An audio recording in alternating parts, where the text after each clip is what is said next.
今年是我们家入住以来的第10个年头，随着新年的脚步渐近，我们开始了辞旧迎新的扫除，用温和的清洁方法洗去一年的积尘，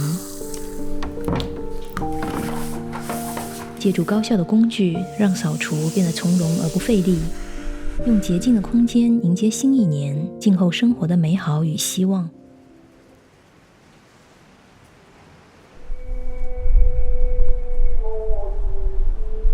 入冬以来的第一场雪，数9寒冬，小寒至盛。平时有贴臭烟机滤网，内部不怎么脏。油烟机的滚轮1年拆洗1次，加入适量的碳酸钠和温水，它的去油污效果比小苏打强。浸泡1晚，让污垢充分软化。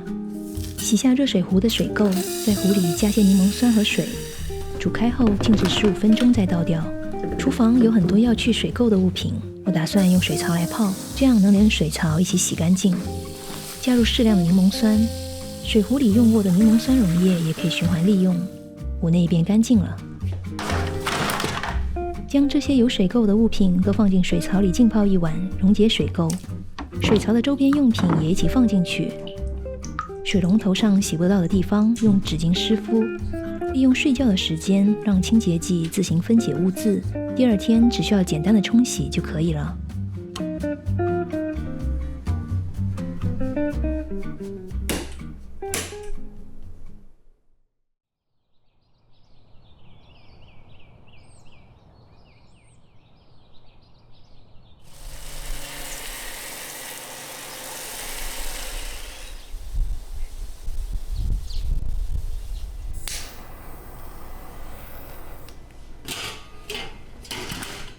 最近天气越来越冷，家里每天都会开暖炉。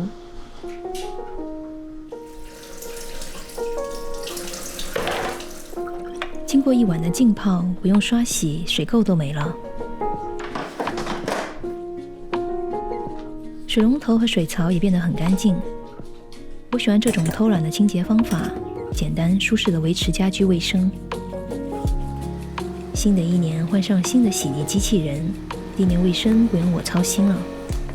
泡了1晚，滚轮上的油污都软化的差不多了，用洗洁精简单的刷洗，油污就掉了，滚轮变得很干净。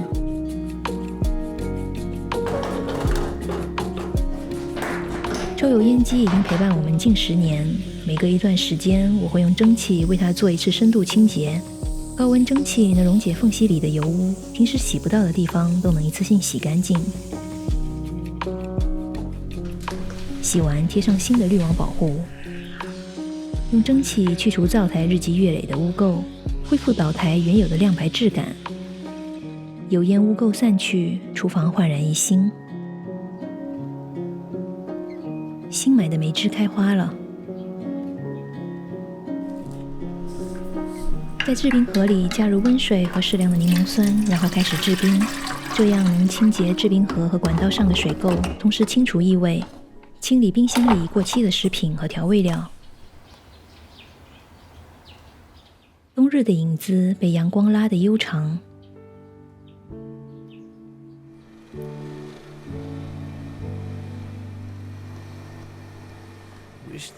年末扫除我们分工合作，玻璃上有水垢的时候用柠檬酸清洁效果更好，在玻璃上喷些柠檬酸，用毛巾擦洗1遍，再刮干净水渍，就能让玻璃焕然一新。柠檬酸能预防窗管发霉，还能预防静电，减少玻璃上的灰尘。洗完的玻璃透亮如新，连洒进房间的光影也显得格外柔和。柠檬酸还可以去除百叶窗上的污垢，预防发霉，减少静电，预防灰尘湿附。这么脏，用吸尘器从上到下的顺序清洁百叶窗上的灰尘，在棉手套上喷些柠檬酸来擦拭。这么洗的话，一次性能洗掉4张，洗完很干净。辞旧迎新扫除不仅是清洁，更是焕新生活。让我们用整洁迎接充满希望的新一年。